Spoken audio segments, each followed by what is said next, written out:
"Hey kid, you're in my seat." The imperious voice, laced with annoyance, cut through the quiet of the high-speed train car.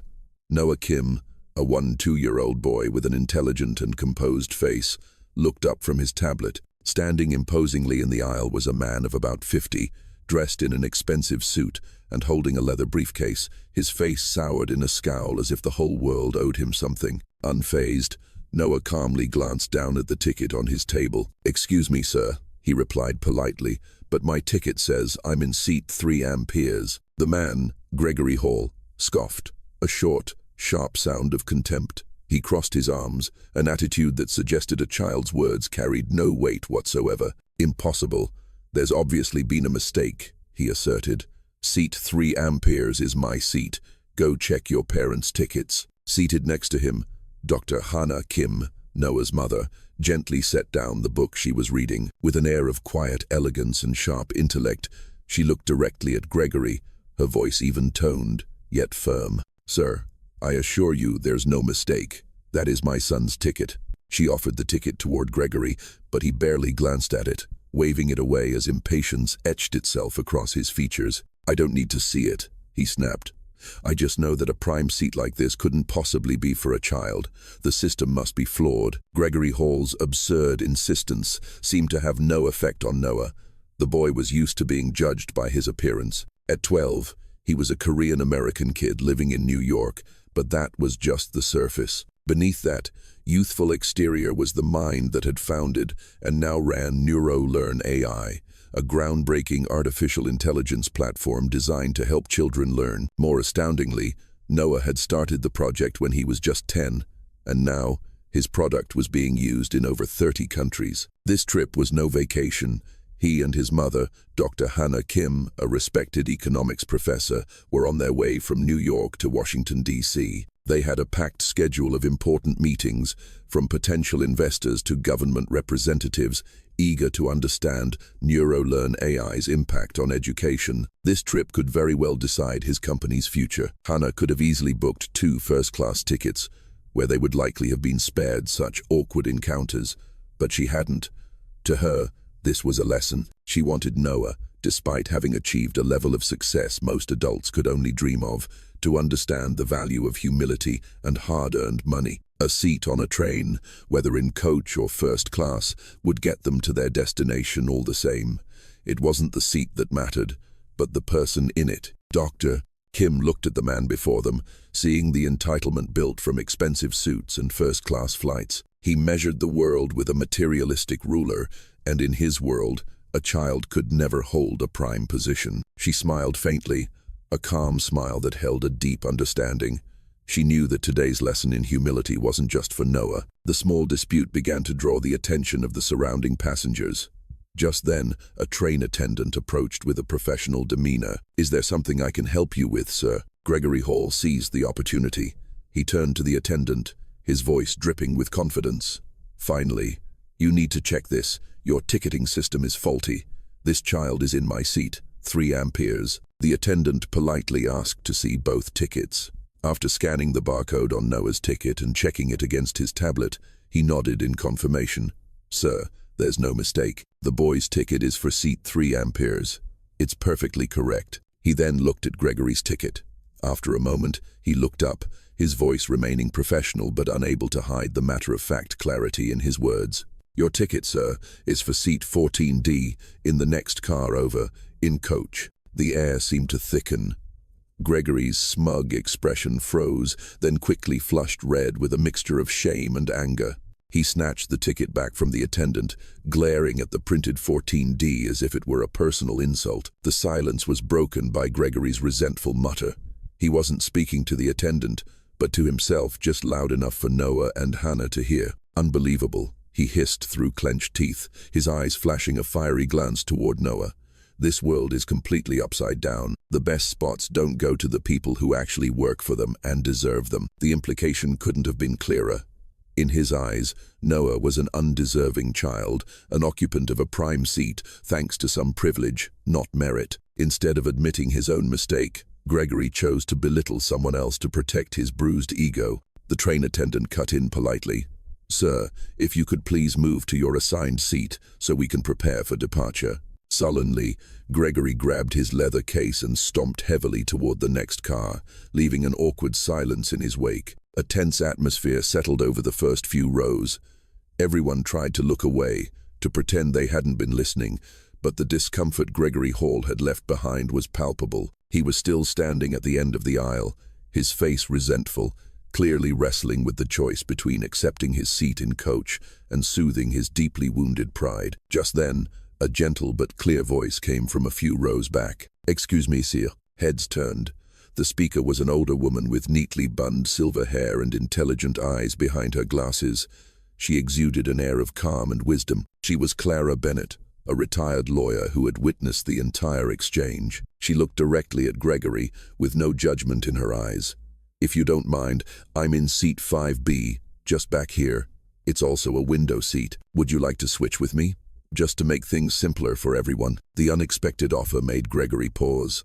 He glanced at the woman, then toward seat 5B, just a few feet away. It wasn't the 3 amperes he coveted, but it was still in the first-class cabin, and more importantly, it would save him from the walk of shame back to coach. Gregory seemed to hesitate for a moment, his pride warring with practicality. In the end, rather than trek back through the car under everyone's gaze, he opted for the solution that let him save some face. He didn't offer a word of thanks, merely giving Clara a curt nod. Clara Bennett smiled faintly, gathered her personal items with quiet efficiency, and stood up. Gregory, his expression still sour, squeezed past her as she moved, then roughly shoved his briefcase into the overhead compartment above 5B. He plopped down into the seat, crossed his arms, and stared out the window, refusing to make eye contact with anyone. The tension had eased, but a lingering awkwardness still hung in the air.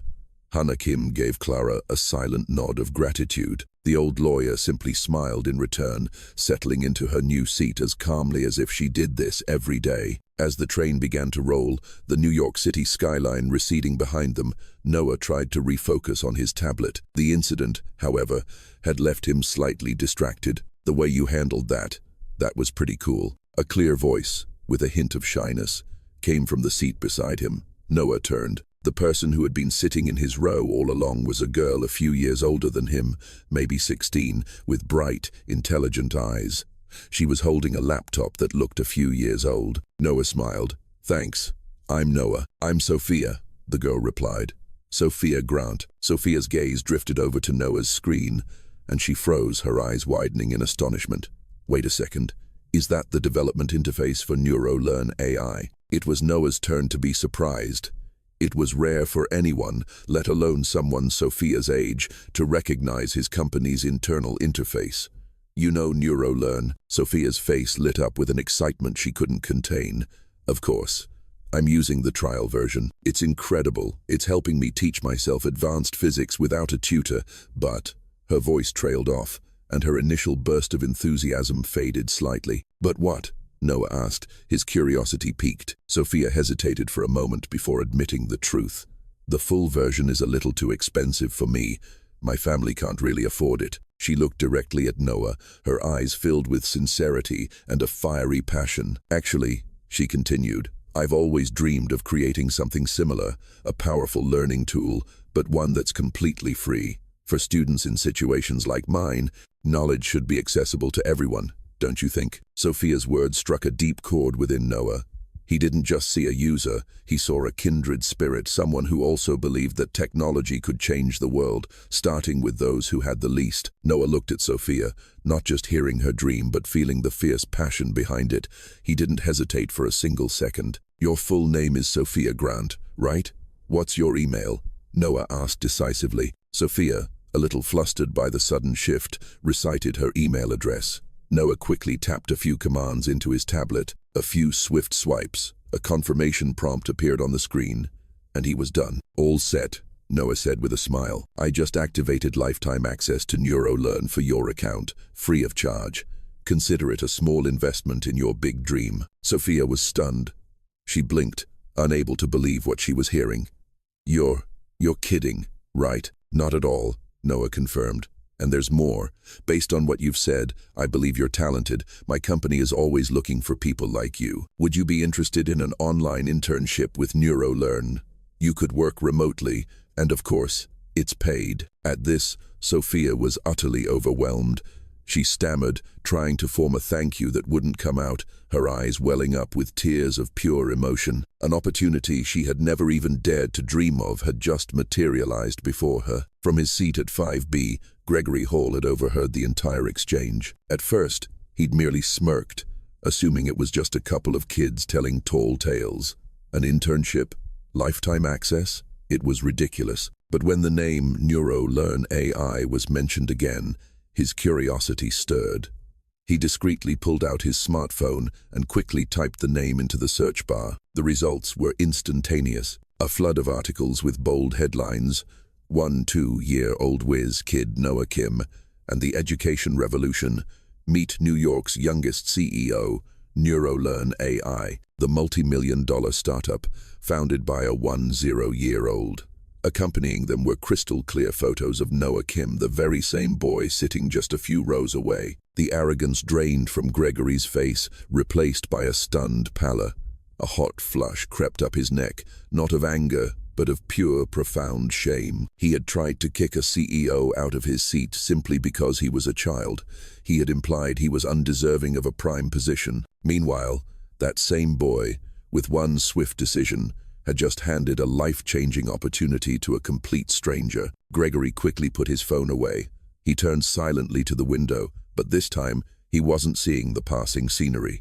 All he could see was his own narrow-mindedness and prejudice. His silence was no longer born of resentment, but of a deep, sobering reflection on his own flawed character. The journey was proceeding smoothly when, suddenly, the entire train car was rocked by a violent jolt. The lights flickered and died. The hum of the air conditioning ceased, and the familiar rumble of the engine was replaced by an eerie silence. The train was now coasting on momentum, plunged into near-total darkness, illuminated only by the faint, pulsing glow of a few red emergency lights. The silence lasted no more than 3 seconds before it was shattered by anxious whispers, which quickly escalated into panic. "What's happening? Why did we stop?" A few people tried the emergency windows, but to no avail. A couple of passengers at the back of the car began to scream when they discovered the connecting door between cars was jammed shut, refusing to budge. A sense of suffocation and fear spread rapidly. While the train crew tried to calm passengers with handheld megaphones, Noah maintained a remarkable sense of calm. He watched the blinking pattern of the emergency lights and listened to the fragmented announcements from the cockpit. He knew this was no ordinary malfunction. He saw 2 crew members fumbling with the main control panel at the front of the car. Their faces were slick with sweat, their helplessness obvious as the main screen remained dark. Noah stood up and walked toward them. His mother, Hannah, placed a hand on his shoulder, her eyes a mixture of concern and trust. "Sirs," Noah said, his voice clear and steady amid the chaos, "the main panel has lost power.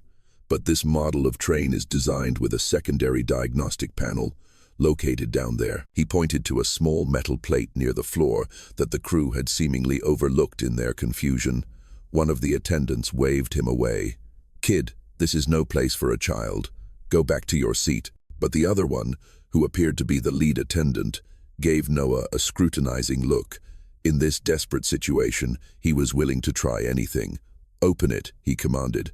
They pried the metal plate open. Inside was a small touchscreen and a series of ports. For a moment, it displayed a scrolling feed of error codes, a meaningless language to the crew, but Noah immediately got to work. This section is simplified to match the previous user request for easier-to-understand text. Noah knew what the problem was, but he wasn't familiar with the train's proprietary control system.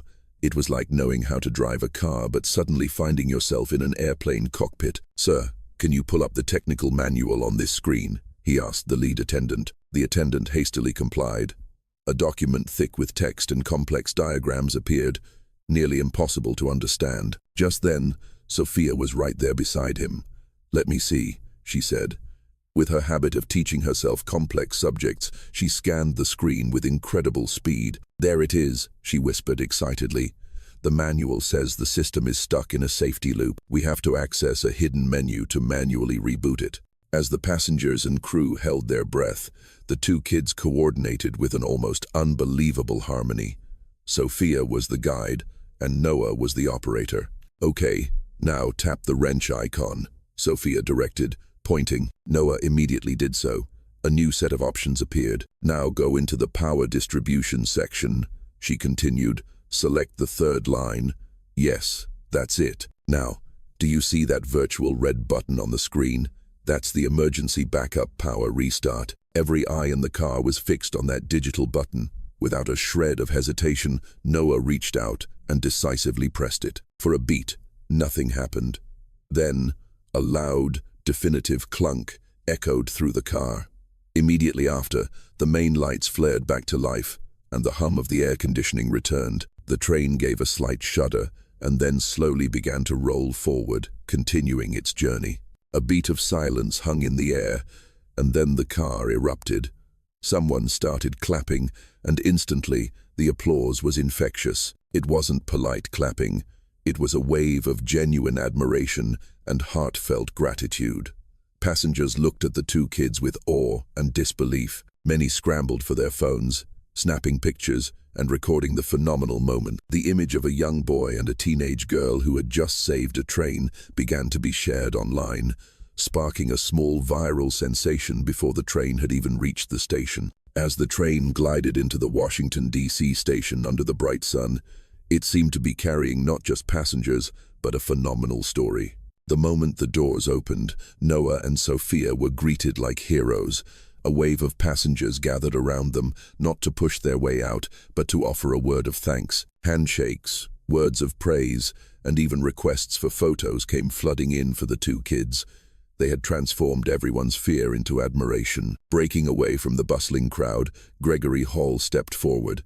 He stood before Noah, his expression complex, with no trace of the morning's arrogance or irritation. His pride had been replaced by a sheepish humility and sincere respect. "Young man," Gregory began, his voice hesitant, I want to apologize." He looked Noah directly in the eye, then glanced at Sophia.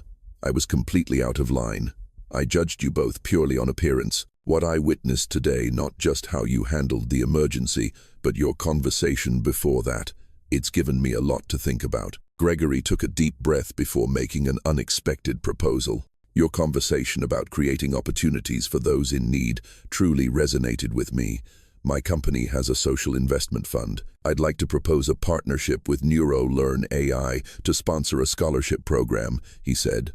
"A program specifically for talented but underprivileged students like Sophia here, inspired by the two of you." Noah and his mother, Hannah, exchanged a look of astonishment.